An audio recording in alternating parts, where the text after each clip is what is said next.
couple of days ago, when I was home, I was sleeping or just about to go to sleep, and my wife was about to go to sleep as well. We had a long, tiring day. We have a 1-year-old who was refusing to go to sleep, so we somehow managed to put him to sleep. And just as I was droning off, I had a pat on my back. I turned around and I saw that my wife has a frown on her face, and she was telling me, Sairam, I feel lonely. I need someone to talk to. And I was confused because I was right there. So I was like, why don't you talk to me? And she said, Sairam, I have been talking to you for the last 2 hours. Now, that was a bad example of being how to be a husband. But talking about good husbands, Lord Ram, Lakshman, Hanuman, Jambavan, Sugriv, Angad, all stood at the shore of Indian Ocean, wondering how they're going to fly all the way to Lanka to get Lady Sita back. They had been stopped dead in their tracks until an army of Vanars or monkeys and an army of squirrels came together, put together stones and pebbles to build that bridge from India and Lanka, and they were able to march and get Lady Sita back. Without that army of Vanars and squirrels, Ramayana as we know it may have ended differently. Let's look at a slightly modern story. Harry Potter, with all his intelligence, Hermione with all her knowledge, and Ron with all his courage were not enough to fight Voldemort and his evil Death Eaters. If you've read the book or if you've seen the film, take yourself back to that moment in the Ministry of Magic when Voldemort attacks Harry Potter. He has him pinned down. Harry's almost gone and lost his mind. And that's when he realizes that he's very different to Voldemort. He realizes that he has friends. He has love and comfort in the fact that he has friends. And that's how he reminds himself and Voldemort that they're different. And he wins that fight and eventually goes on to win the big battle as well. Once again, without the allies that Harry, Ron and Hermione, they wouldn't have won that battle and Harry Potter would have ended differently. Let's look at an even modern story. Captain America, with his bloody face and broken shield, was lying on the floor. He looked at his friend Tony and Thor, who were almost dead. All his other friends were dead or almost dead as well, until he heard a voice. Captain, to your right. If you've seen the film, it will come vividly to you. A magic circle appears and Falcon flies in. And then comes Black Panther, Doctor Strange, Spider-Man, the entire Wakandan army, Dora Milaje, the Guardians of the Galaxy, the Ravagers, the Asgardians, the big Ant-Man, Hulk, Rocket, everybody joins forces to beat Thanos and his army. The collective might of Captain America, Thor and Iron Man was not enough to win that battle. Once again, they needed their friends and allies. So it doesn't matter whether the story was several thousands of years ago. It doesn't matter whether the story was several thousands of years ago or something more modern. A message comes across loud and clear in every story. And it's a message that we perhaps fail to recognize and acknowledge. That perhaps your strength and your skill are not sufficient for your success.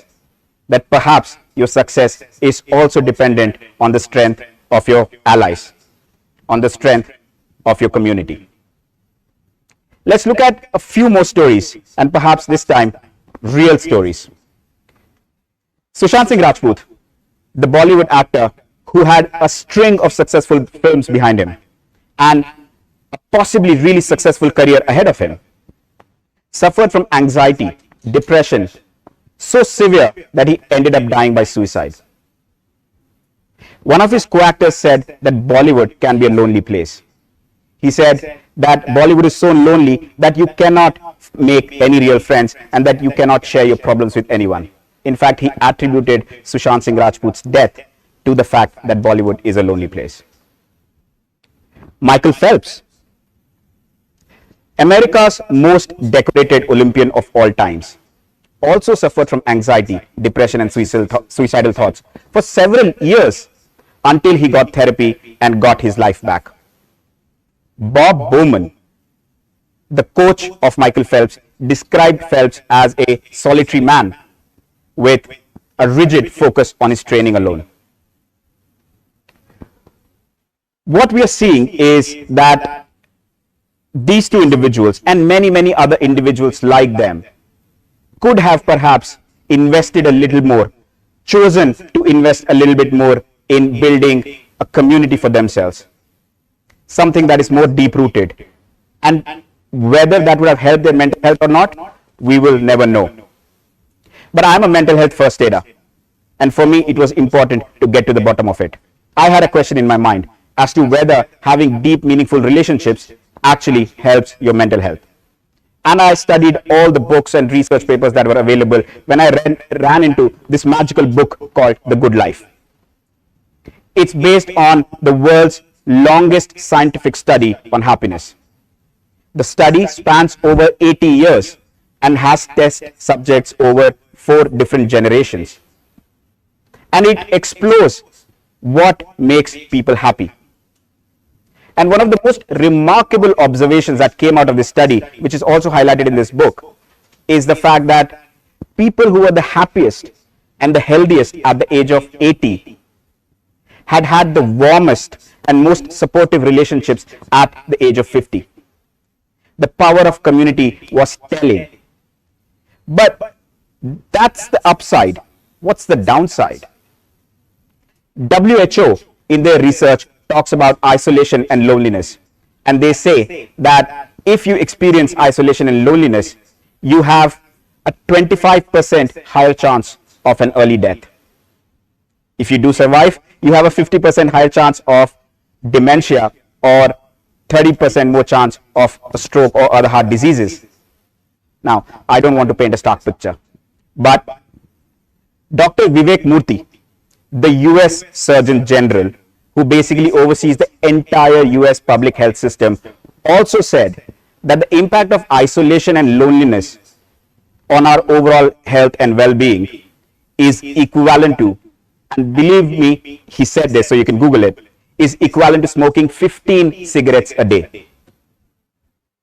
So, now that I know this, I had to look a little bit inward, and I had to explore how my mental health is going to fare as I get older. And therefore, I'm going to share a little bit about my story. I have lived in 8 different cities across 4 different countries. I have studied in some of the good institutions that India has to offer. I have worked in some of the largest corporations in the world.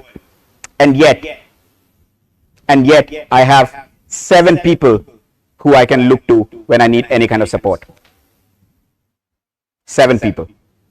And they're all not in one place either. I live in Coimbatore with my wife and son. My parents live in Chennai. My elder brother lives in Indore. My sister lives in Bangalore. My best friends are spread across the world: Bombay, Delhi, London, San Jose.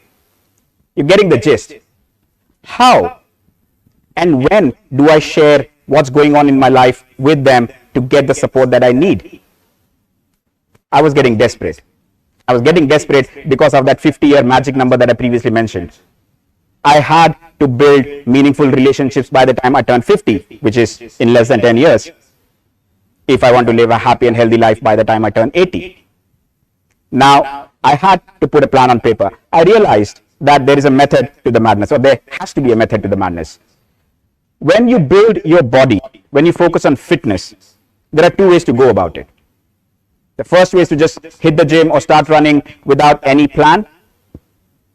And you may have some benefits, but the right way to do it is to prepare a fitness plan that is going to keep you disciplined, that is going to help you stay focused, and that you can repeat day on day or week on week or month on month so that you get the desirable benefits.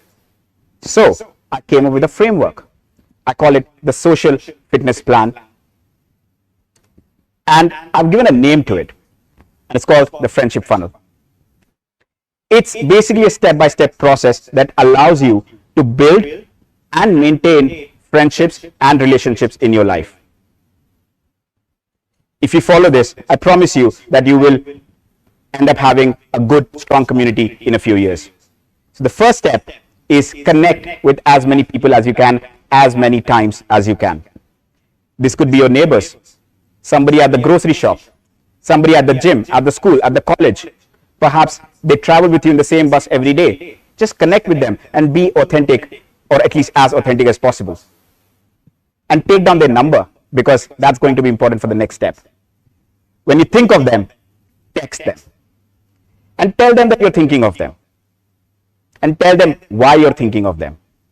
I promise that this will lead to a fairly engaging conversation. If you feel like texting somebody, call them, hear their voice. You might realize that we are a lot more human and a lot less transactional when we communicate with our voices. Texts are very transactional. I'm okay, thank you. But when I speak, there's a lot more that comes out of it. If you want to call someone, video call them. Use the technology that is available to us. Technology has a lot of pitfalls, but this is one area where I think it's really connecting us with the people that are close to us, despite wherever they are in the world. Let them see your face. You can see their face. Perhaps they are smiling and you want to know why. There's something good going on in their life.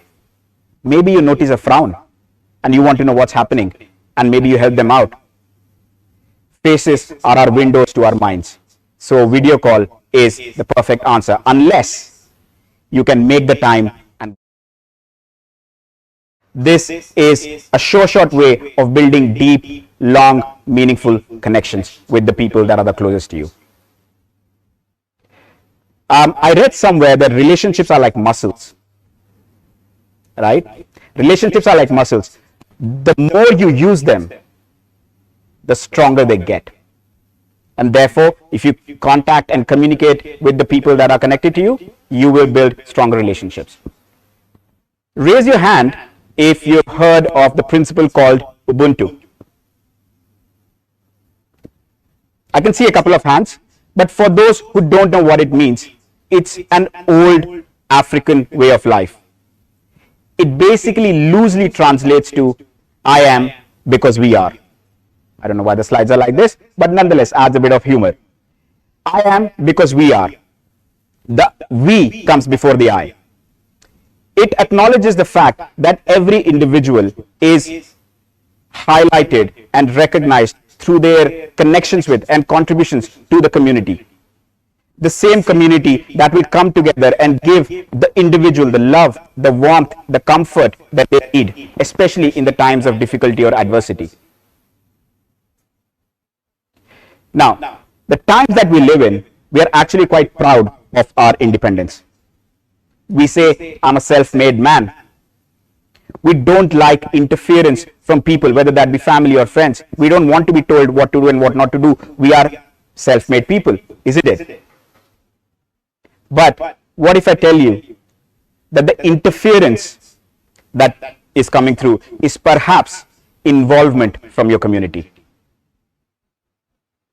What if I told you that the strife that you experience because of that interference is perhaps support coming in from your community?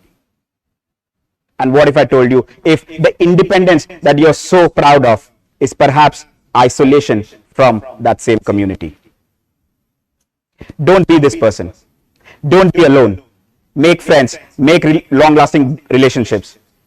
And if there's one thing that I want you to remember as you walk out of this room, it is this, that if you want to live a longer life, you need to build a community. If you want to lead a healthy life, you need to build a community. And if you want to lead a happy life, you need to build your community. Thank you.